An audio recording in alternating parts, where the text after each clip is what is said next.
اسی طرح وہ دھوکے باز جو ہے شیطان لعین اللہ کے حوالے سے بھی دھوکہ دیتا ہے. اجی بڑا رحیم ہے، بڑا کریم ہے، بہت وہ تو معاف فرمانے والا ہے، ستار ہے، غفار ہے. لہذا کیے جاؤ جو کر رہے ہو، یہ جاؤ حرام خوری جو کر رہے ہو، جو خدا سے بغاوت کی زندگی گزارے جاؤ. وہ بخشنے والا ہے بڑا، وہ تو یوں سمجھیے کہ نکتہ نواز ہے، کسی بات کے اوپر بخش دے گا. یہ سارا معاملہ جو ہے یہ کون شیطان پڑھا رہا ہے؟ یہ شیطان ابلیس. تو یہ در حقیقت اللہ کی رحمت کے حوالے سے، اللہ کی مغفرت کی شان غفاری کے حوالے سے دھوکہ دے رہا ہے. ہاں اللہ غفار ہے، اللہ جو ہے تواب ہے، لیکن اللہ انتقام لینے والا بھی ہے، ذو انتقام.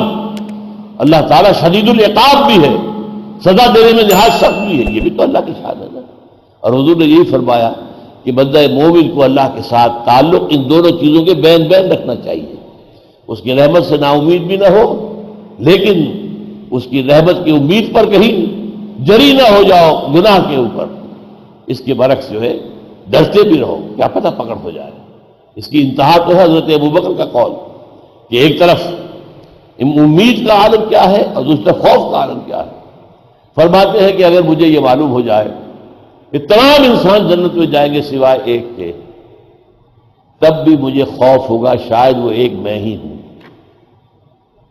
اور اگر مجھے معلوم ہو جائے کہ تمام انسان جہنم میں جائیں گے سوائے ایک کے، تب بھی مجھے خیال ہوگا کہ شاید وہ ایک میں ہی ہوں.